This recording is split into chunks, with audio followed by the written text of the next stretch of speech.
Hey everyone. Today we're going to talk about how to be optimistic about the future and how to think about change differently. These two pieces are actually much more tightly connected than sometimes people realize. So we'll talk about each piece and then pull these two ideas together.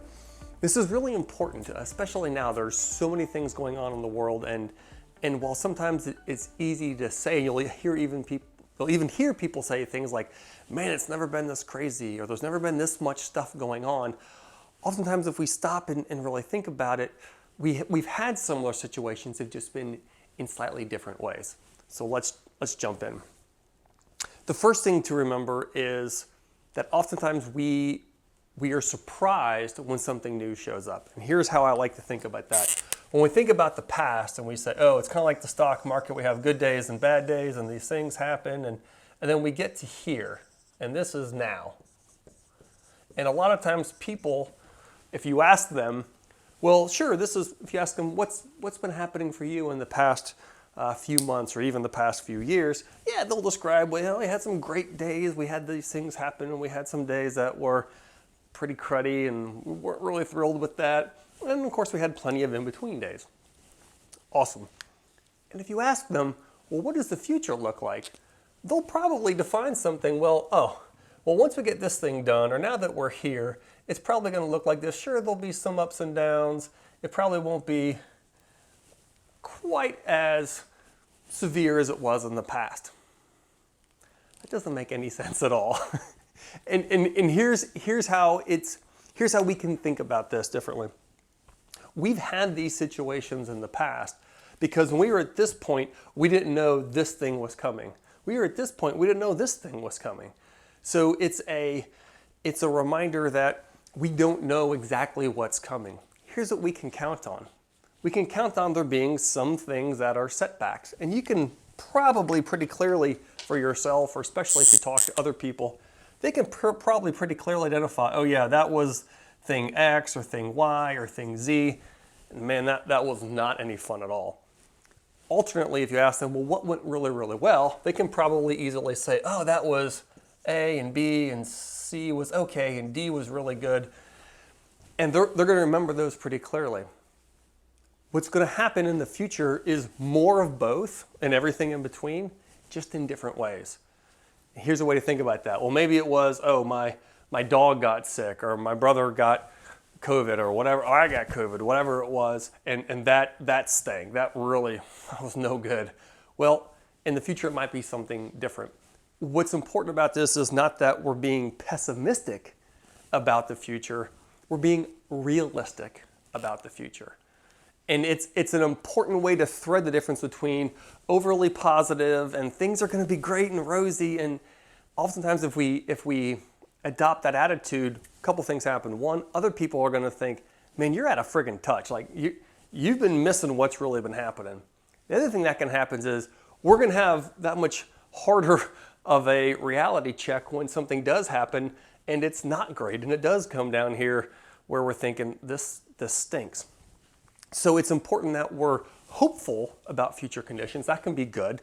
We're also being realistic, and we're balancing that positivity or that optimistic outlook with that reality of, well, this is what we've had in the rearview mirror. Now, here's how you can use this for yourself and for others, is to say, hey, what might come up that could be a big pain? What might come up that is really not what you want? Where could things go sideways? And it's to help people focus on those in a way where they're saying, yeah, that could happen. Okay, well, if it does, how are you going to approach that? This is where we're pulling in something that's really important, is when we think about things that happen, it's usually some kind of a change in how we're required to show up. Oftentimes, this is a change in our situations. It's a change in our circumstances or in our health or something else that we didn't really want or anticipate. What's important, though, is when we think about how we got through this, the how we show up is really the most important part of this.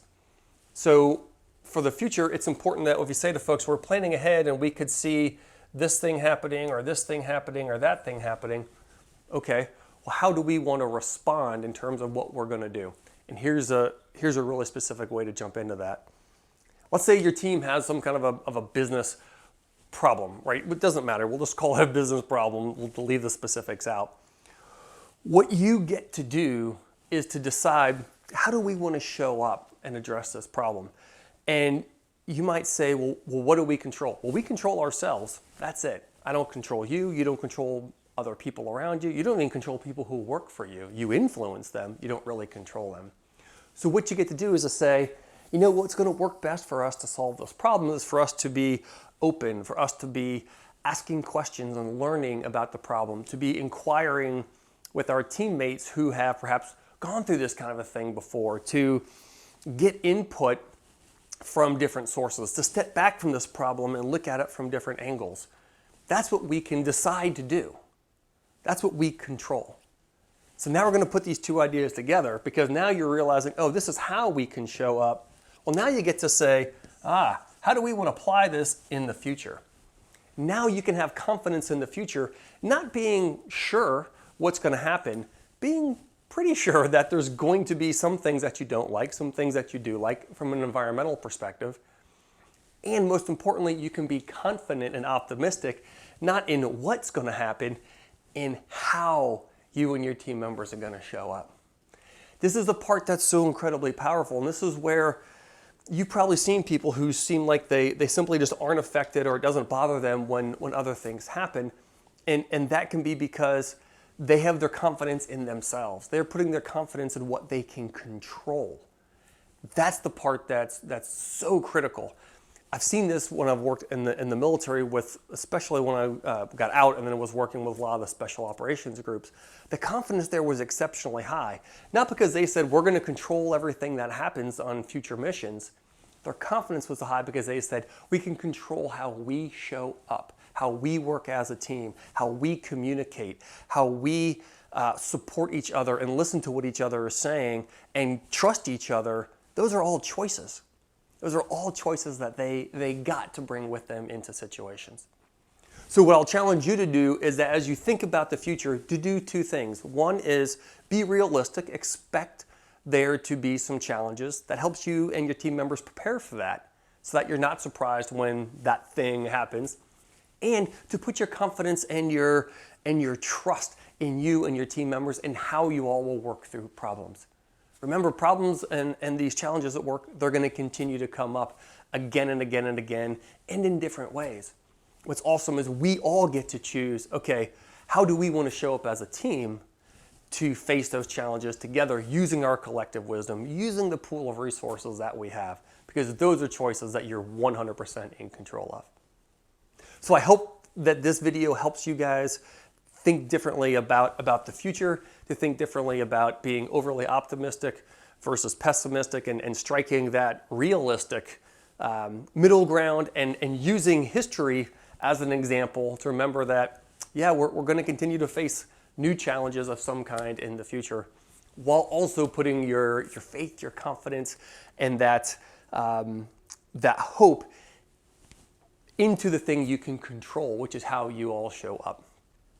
So if you like this video, please hit the like button. If you want to see more videos like this, please do hit the subscribe button as well. Also, check in the description of this video. We're going to have the links to all of our other social media channels, so you can stay on top of all the great nuggets that we've got coming out. We've got a wonderful team that's pumping out a lot of great tools and information, and some nice things that you can print and stick in your office, etc. Also, if you want to get our weekly email, go to wingspanperformance.com. You can sign up on the bottom of the first page, and you'll get those blogs. You'll get videos like this before anyone else. So have a great day, play with this, and also let us know in the comments, what else do you want us to cover? What's important for you and your team that you say, gosh, how do we handle this? Or what do we do about this kind of situation? We'd love to get your ideas so that we can make more videos. Thanks.